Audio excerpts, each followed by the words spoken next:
Yeah, yeah.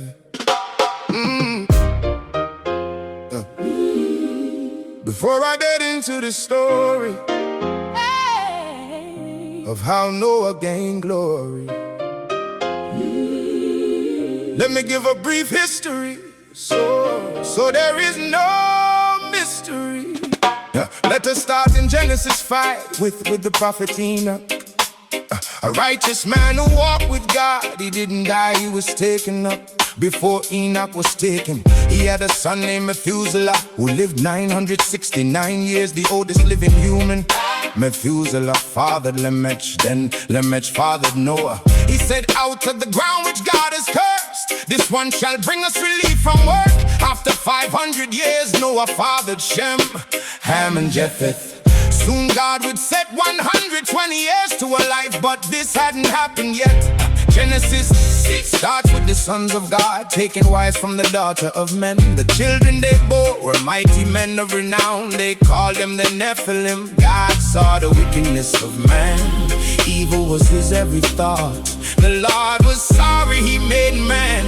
He was grieved to his heart. So God made a plan to wipe out man from the whole face of the earth. Noah found favor in God's eyes, the only righteous human of worth. So God made a plan to wipe out man from the whole face of the earth. Noah found favor in God's eyes, the only righteous human of worth. Noah, like Enoch, walked with God. God told Noah to build an ark. Use gopher wood, make it 3 decks, 30 cubits high. Cover it inside and out with pitch 300 long by 50 cubits wide. Genesis 6 verses 18 to 21. God told Noah, take Shem, Ham, Jepheth, his wife, and the wives of his 3 sons. Board the ark, take a male and female, pair of every fleshly creature. Also, take every kind of food you will need to feed you. Genesis 6 verse 22 said Noah did all that God commanded.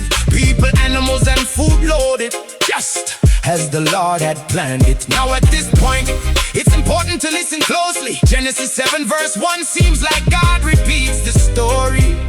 God seen Noah was righteous. He told him take his household and go into the ark.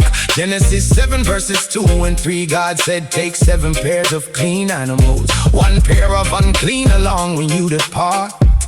A male and his mate, also 7 pairs of clean birds of every sort, to keep the kind alive. Verse 4, God said 7 days I'll bring the rains forth. Before I go any further, I would be remiss if I didn't mention the documentary hypothesis. It explains why Genesis chapter 7 and 8, the story seems to be repeated.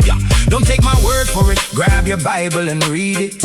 Distinguishing clean and unclean animals was a Levitical law given by God to Moses. Through post-Babylonian exile revisions, the priest implied that Noah also knows that 7 pairs of clean animals, birds and their food. How big was this boat? Let's get back to the story to see how long they stayed afloat. It was the 2nd month on the 17th day. Noah was 600 years old when the heavens gave way. It rained for 40 days and 40 nights. The ark floated on the face of the waters. All living things that dwelled on earth died. This is what the Bible taught us.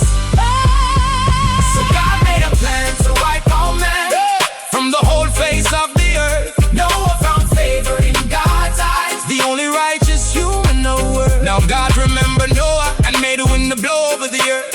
Then the water subsided, the ark came to rest on no tower at 7th month, 17th day. I know Noah had to be delighted. The first day of the 10th month, the tops of the mountains were seen. At the end of 40 more days, Noah opened the window and sent forth a dove and a raven. The dove found no dry place to land, so she returned a little later. Another 7 days, the dove was again released by Noah. She returned with the fresh olive leaves, so Noah knew the flood was over. 7 more days, he released another dove that didn't come back. Genesis 8 and 14, on the 27th day of the 2nd month, Noah was 601 years old to be exact.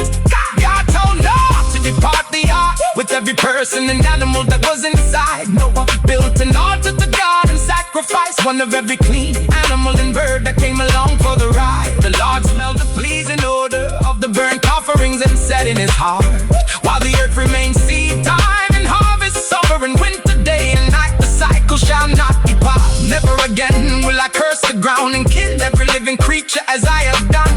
Be fruitful and multiply, God said as he blessed Noah and his sons. Every beast of the earth, bird of the air, everything that creeps on the ground, and all the fish in the sea shall fear you and be delivered into your hands. It's food for you to eat, says Genesis 9 verse 3. So Noah was aboard the ark for 1 year and 10 days, with everything legal to eat. Why discuss Moses clean animals anyways? So God made a plan to wipe out man from the whole face of the earth. Noah found favor in God's eyes, the only righteous human of worth. It's God's plan.